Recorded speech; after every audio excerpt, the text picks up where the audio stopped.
On today's episode, we'll be talking about how to hire a designer for print on demand from start to finish. Let's get into it.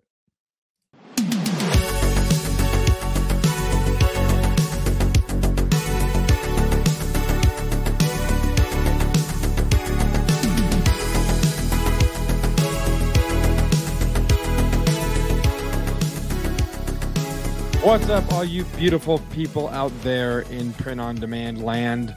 Hope you all are doing well. Thank you once again for tuning into the print-on-demand cast. And before we go any further into the nitty-gritty of what we have for you today, if you are wherever you're listening or watching, please please leave a comment, please subscribe. If you're on Apple Podcasts, leave a review. You know the drill.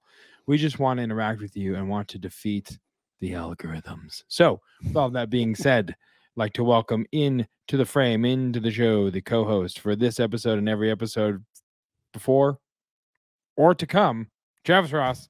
What's up, man? It's good to see you.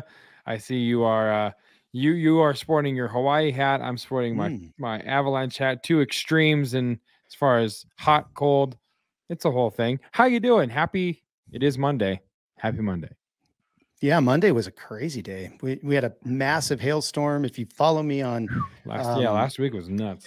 Yeah, if you follow me on Facebook, if you're like one of my actual, I don't know, whatever, massive hailstorm, 2 cars damaged. All I've been doing for literally like a week is just like talking to insurance companies and repair places and back and forth and trying to get it all situated. It's been a pain in the tail. But today, I got my Chevrolet Volt. Both of the windshields, or the windshield on the front and then the back window, replaced literally like a couple hours ago. It was out here. Yep. Hallelujah. Super, super happy. Yeah. And all of the long, we also had Mother's Day, and so I try to get all my kids to be really nice. They actually cleaned the house for nice. Jeanette, which was nice. Yeah. Speaking of Mother's Day, I was busy grilling a chicken for over 2 hours, and it still won't tell me why it crossed the road.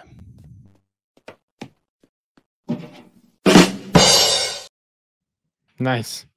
That was Mother's Day humor for you. Yeah, a little bit.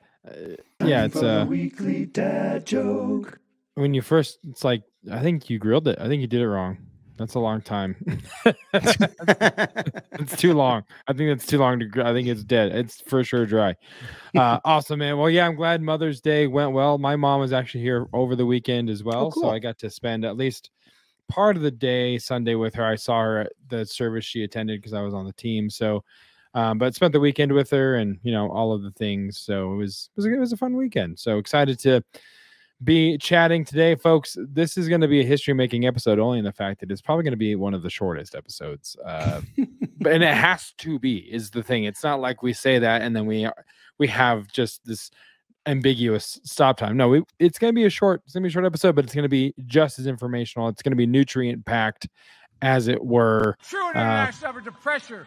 Don't know why I hit that button. Didn't mean to, but it is what it is. All right, so point of interest coming up right now.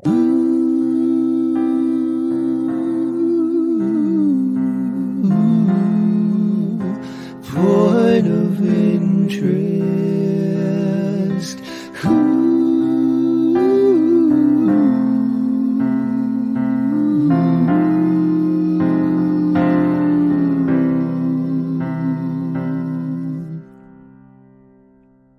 The rose is confusing every time I see it.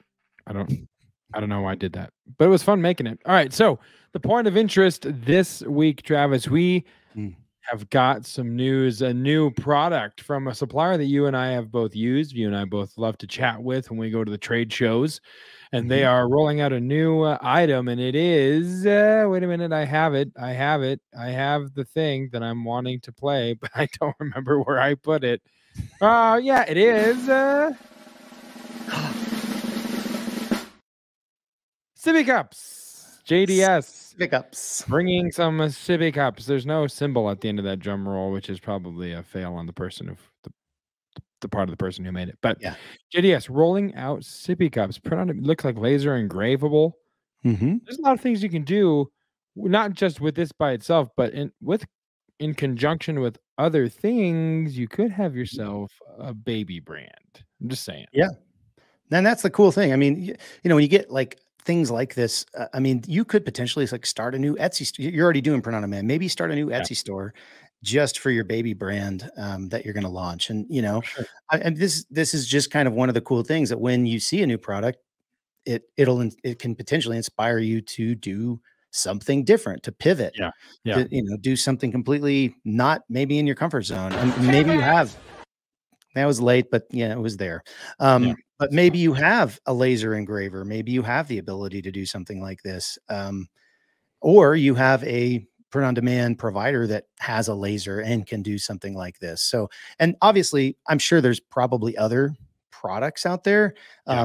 maybe even other sippy cups. But I thought these were really cool.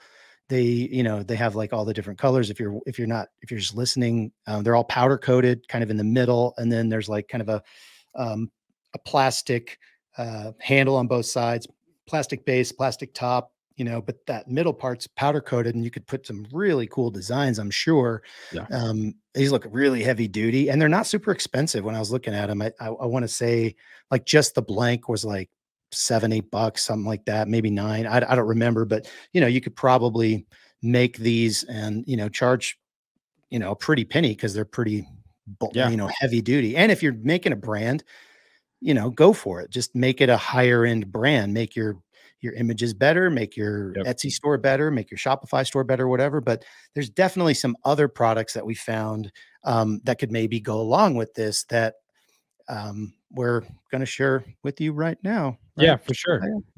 Yeah, so you can do, I mean, again, talking about a baby brand, and there's few things that people do not care about when it comes to money and spending money on these occasions. Weddings is one of them, but also babies, the arrival of a new baby, buying things for, the first kid or the first grandchild or whatever. People really don't pay attention to price tag. So it's Right. not like it's a bad idea to venture into it a little bit. So we have these sippy cups. You could also do onesies. 'Cause I can tell you from experience, we sold a ton of onesies. My wife had them in her Etsy store.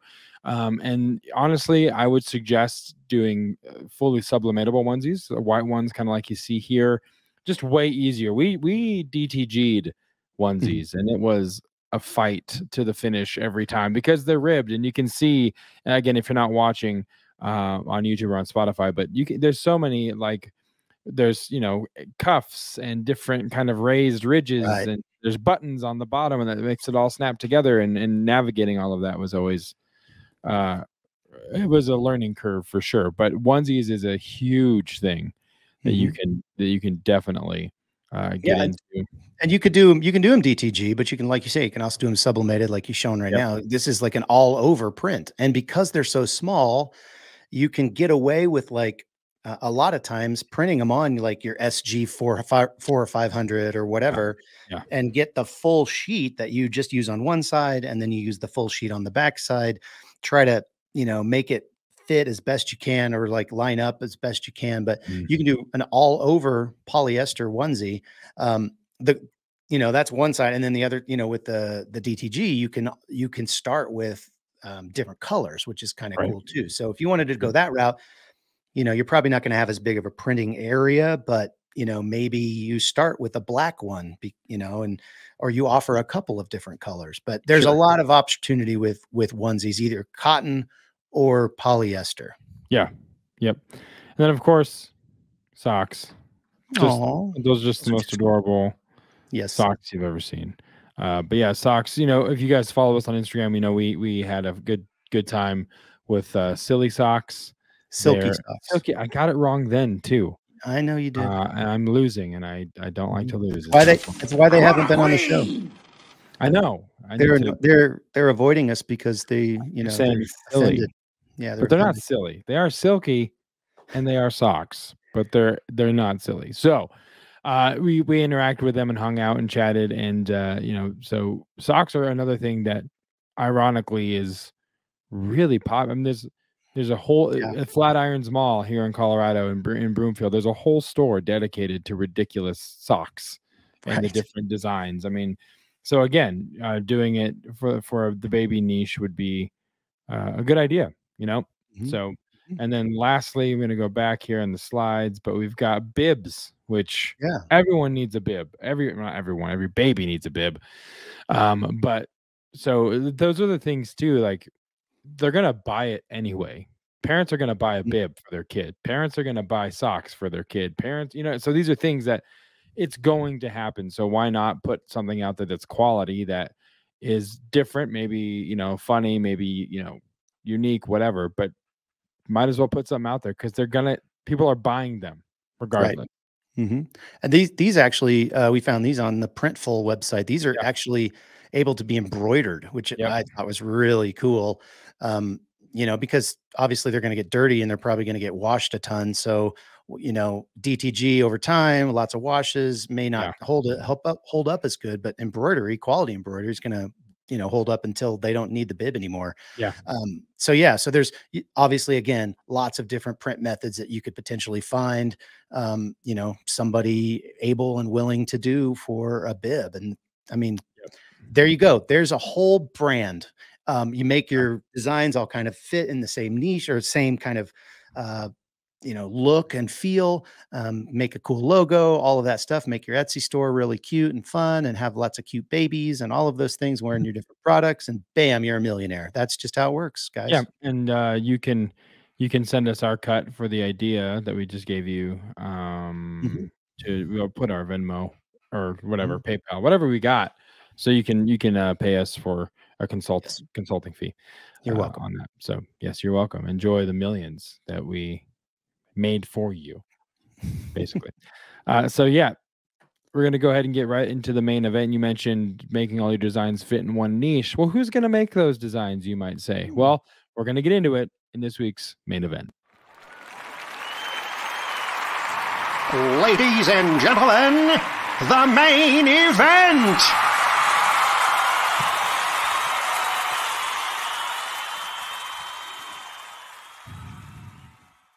I just love the inflection, you know, in that voice actor's tone, and that Yeah, he's whoever that top guy is he's top of the top. line, Yeah, he really is. top notch. All right, so you heard it at the top of the show. What we're talking about today in the main event: how to hire a designer for print on demand from start to finish. And well, the start is you have to post a job.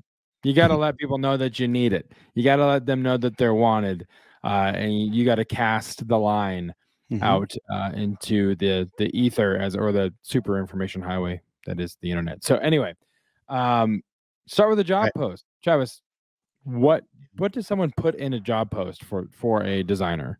Well, that's a great question. I mean, I feel like, you know, the first thing people might ask is like, where do you actually post these? And so, uh, we've talked, you know, we've had episodes in the past on, you know, using VAs and, you know, virtual assistants and all that stuff. So you can go back in the archives, you can look up, you know, you can type VA and it'll bring up that stuff.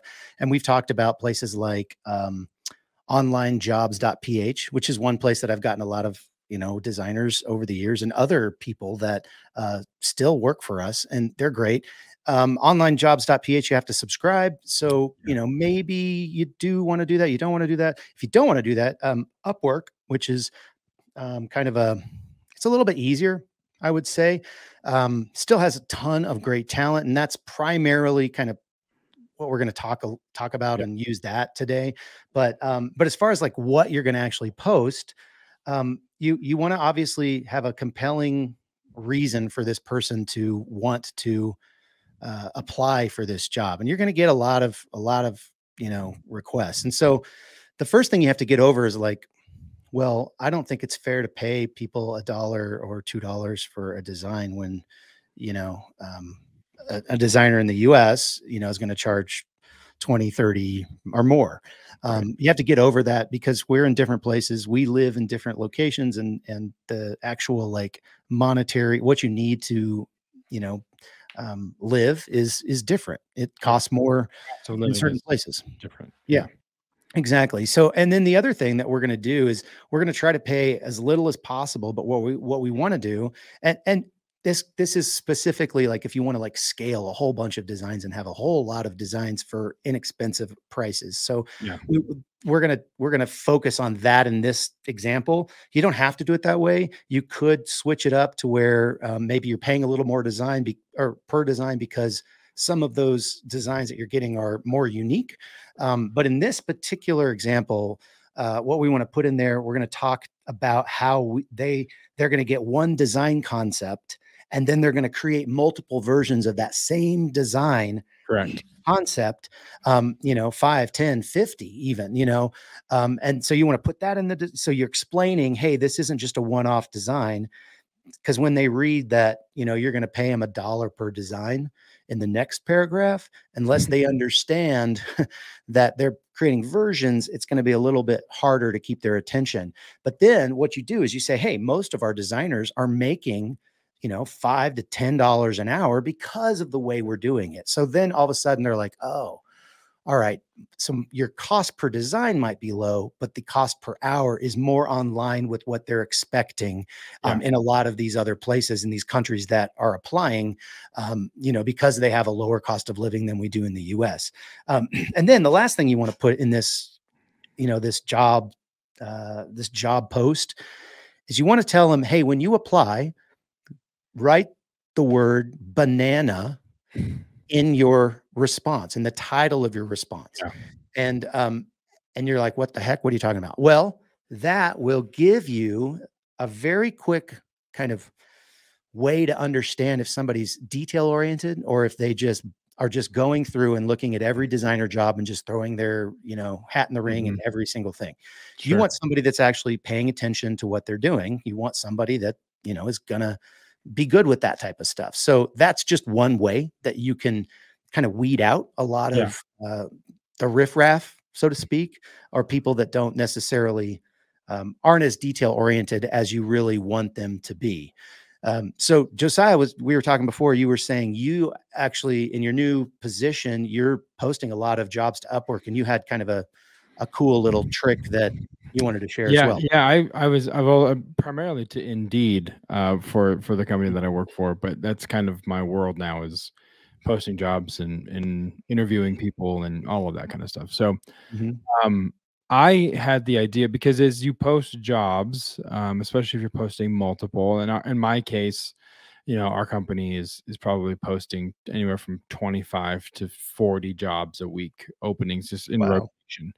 So it gets crazy. My inbox blows up a lot with applicants. So what I decided to do is we've heard Travis talk about design IDs or DIDs for how to organize the designs, which we can get into a little bit later. So I made a job ID, a JID, I guess, for lack of a better term, and I put it in the job description or in the title of the job.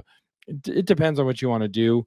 It's a little bit less intrusive when it's in the body of the job description, but only so that I can quickly cross-reference, so-and-so applied for this job. What's the job ID? Take it to my spreadsheet.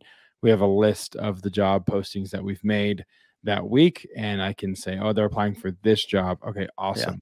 So I know exactly what that person's looking for. So just a way to kind of, if you end up posting a lot at once and they're very similar or they're on different platforms and you don't know if this applicant's from Upwork and this applicants from onlinejobs.pa. I mean, there's different ways you can just kind of use that to refine the system and make it easier on yourself. Yeah. Any way that you can make it more organized is going to be beneficial for you. And, I mean, you may only post one job, thing every 6 months. And so maybe that doesn't work for you or you don't need that. But, but anytime you can find, go ahead. Yeah. The other thing you can do too, is if you want to build the spreadsheet to have the job description, the pay, all of that information necessary. And then when you go to repost that job, you can just pull it up and you don't have to redo any of the work. It's all just on the spreadsheet that has everything stored according to, the job ID you create. So that's another thing you can do just to have on file if you're going to have to rehire or, whatever that looks like. Right. So after you put this, post this job out there, you are going to get a lot of applicants. I would guess you're going to get anywhere between 15 and 30, Yeah. depending on where you post it and the time of day and, all of those things and how well you write that job ad. So the next thing that I think you're going to do is you're going to have a test job, and you need to select which applicants you're going to give this test job to. So how do you select which applicants to give the test job to? Correct.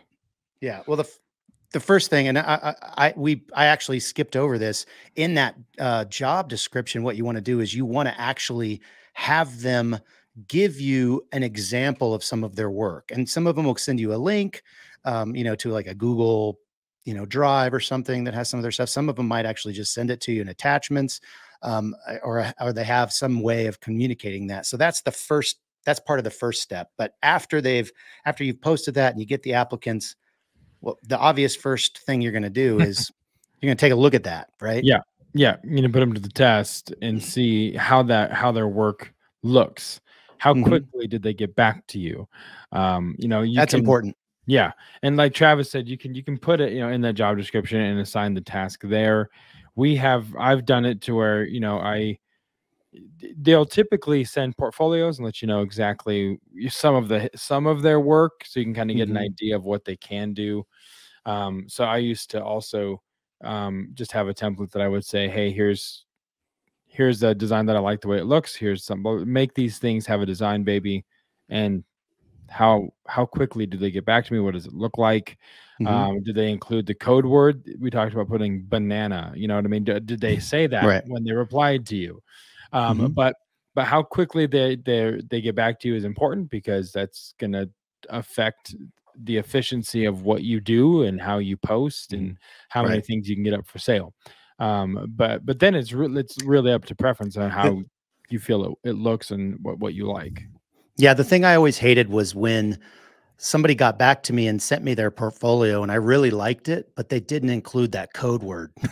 And I was like conflicted, because the first thing I usually do is, like, if they don't have the code word, I'm just trashing it. And so less than half usually will send you the, put banana in the title or whatever. But yeah, I'm probably doing myself a disservice even looking at those. What you want to do is just trash them all, and don't put yourself in the situation I put myself in. I'm like, oh, I really want to give this guy a chance because he looks really good or whatever. Right.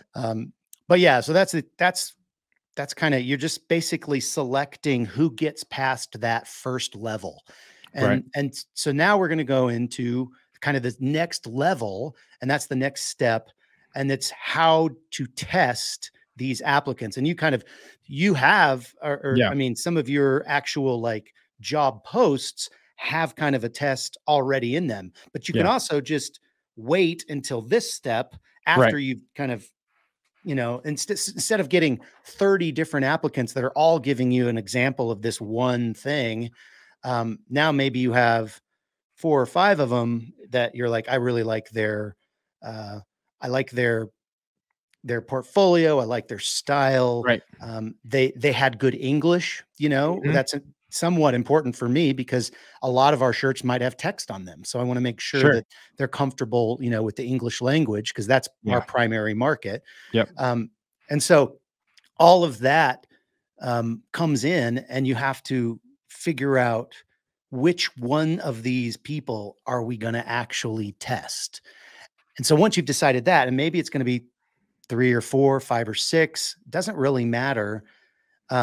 What you want to do is kind of what you were saying, Josiah, is like pick something you like, pick a niche. Yep. And then say, hey, I need you to design 2 to 3, or, actually say how many you want. If you want 2, say 2. If you want 3, say 3. I want you to design me 3 shirts in this niche. Here's an example of what I've seen I like, and I will pay you for these, and I need them by, 3 days or 5 days or whatever you want. Right. Yeah. And putting time frames is important, not only for you to get the position filled, but again, to see how good they are at adhering to timelines and time sensitive work. because sometimes that might be a thing where you have a client or someone that wants you to produce something for them and they want a design made and they want it tomorrow. It's a rush order or whatever.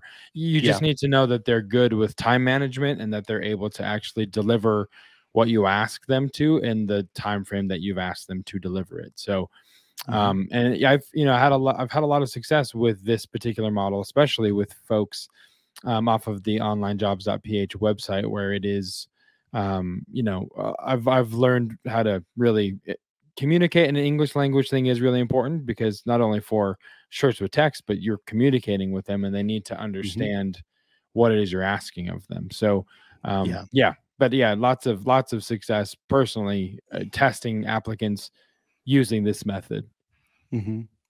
Yeah. So the next one is, basically you're just going to choose your designer. And I'll say one thing, I would not necessarily burn the bridge for the ones who didn't necessarily make it. Oh, sure. If they're decent enough, put them back on that spreadsheet that you created with the job post and all of that. And we used to do that and have all of the information for who applied, who we tested, what we rated them on 1 to 5 on their what they gave it back to us as, and then we had their email and we had all of that information kind of ready to go, because the one you pick, they may not last. And so you want to be able to quickly get somebody else potentially from this particular, kind of crop of applicants. So that's one thing that I would recommend. Whoever you're going to test, keep their information. And then you can rank them, and then obviously you're going to offer the job to the one who you feel did the best and came in the right timeline and all of that.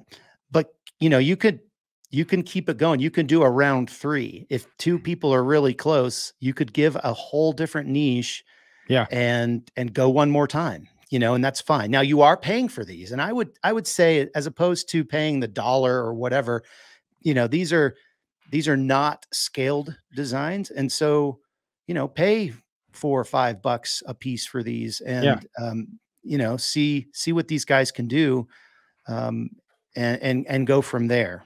And then, you'll use, if you use Upwork, you'll pay out as you move forward for using milestones. And you can test as long as you like until you get something that you feel like will work long term. I mean, you can just kind of do freelance until you feel like, okay, this guy's been consistent over the 30 days or whatever that I've been giving him this freelance work. And I think now I'm going to actually just offer him a permanent spot, basically. Yeah. That's the cool thing in Upwork with those milestone payouts. You can basically create, if you decide to hire them or move forward with them, you can have like this chat with them and you can create milestones. So like you can put all of that information. I need 3 designs and this and this and this. And when you deliver that, here's how much I will pay. And when you deliver that, it releases the finances to them. And so you can do that very easily. And that's kind of one of the cool things about Upwork. And then if that's the person you end up hiring, you can use that as your workflow. You can use milestones to basically assign them whatever it is you're actually working on. And it's also kind of, it'll double as like almost like a message platform for you. It's not as, instantaneous as like a Slack or a Teams or something like that. But that's the process of getting the designer. Once you have the designer, we've got to get into this like workflow. And so what does that look like is the next question. So there's a couple different things you can do moving forward with workflow. What I did, I would always share a Dropbox folder, or I'd work with the designer to create kind of this folder structure within Dropbox. Typically what it would look like, is it would be the year and then the month, and then they would submit the designs for that day under a folder that's, June 14 or May 15 or whatever. And so that's how they would upload all those designs to me so I could see what was going on. I could also then figure out if the hours they told me that they did work was just like the amount of work actually made sense. If they told me they worked 15 hours and I have 3 designs in that folder, I'm going to be asking a lot of questions as to why those designs took that long. So a way to a file sharing system of some sort a messaging system like a Slack or a Teams or a GroupMe or something like that, where you guys can easily communicate, even WhatsApp if they are, you know, VA overseas, that works really well. And then I would say also a way to track time if you want to do that, something that will track time for you. We had a lot of trust, or I guess we put a lot of trust in our designers, especially the VAs, to just track their hours on a spreadsheet, and we kind of just took them at their word until it got to a point where it felt like, okay, well, that doesn't make any sense. So we need to see why that's happening. And then, or you can even talk, you can even think about, if you don't want to even mess with hours, you could just say X amount per design, because that's probably a little bit easier to justify or legitimize because you're seeing what's in that folder, or you're seeing what they give you, you know, each and every day that's there. So the other thing would be like developing SOPs, like you've talked about. How are these designs named, and where are these designs uploaded? Yeah. I mean, you basically, I mean, going back to episode 10, you know, over 2 years ago, probably, that we talked about what, you know, my kind of internal file naming system, as well as like storage system for the art files and all of the things that make kind of the design or even the listing, and how you do that. You just need to think through that, because you don't want them naming their files every day 1234.png. You know, not great. And so you probably need some type of a spreadsheet that has some, you know, hey, we're gonna, you know, these 50 designs are all going to be in this style, and you know, they're going to have kind of our list of scalable words. And that's kind of another thing that you might want to consider having, like a list of professions, you know, and or relationships, and or you know, different things that can be applied to more than one person. So you can do these bulk designs. So like, for instance, you come up with a phrase or something that, you know, I'd rather be blank. So what are the actions? You know, I'd rather be snowboarding. I'd rather be skiing. I'd rather be drinking coffee. I'd rather be, you know, whatever those things are. And you have a list of those that you've gone through and you trademark checked and made sure that they're safe. You know, and then you say, hey, here's a design I like online. It's cool. And I want the text to say, I'd rather be, and then I want you to use this list and come up and do and then 50 of those things. And that's where you can justify paying them a $1 a design, because they're coming up with one design and then they're just editing text, you know, and you're going to pay them $50 and it took them 2 hours, you know, it took them an hour to do the initial thing, and then, you know, another hour to change it 49 times and save it in the format that you want it. So, or you know, with the file name, and then put it in the specific place that you want it, and all of those things. You want to have kind of that structure in place. So when that design, and then the next thing that I talk about in episode 10 is you want to use that code or that file name or that DID, design ID, whatever you want to call it, in your SKU. So when that SKU sells, you know which art goes on whatever that thing is that just sold. So those SOPs are really important. And that's going to be your workflow. Really, it's going to be like, if you're in Upwork, you're going to keep using milestones. You're going to say, here's a design I like. Here's 50 things. Here's the list. Go. And when you're done with that, you'll get $50 or $40 or whatever you have negotiated with the person. And then when they're done with that, you give them another thing.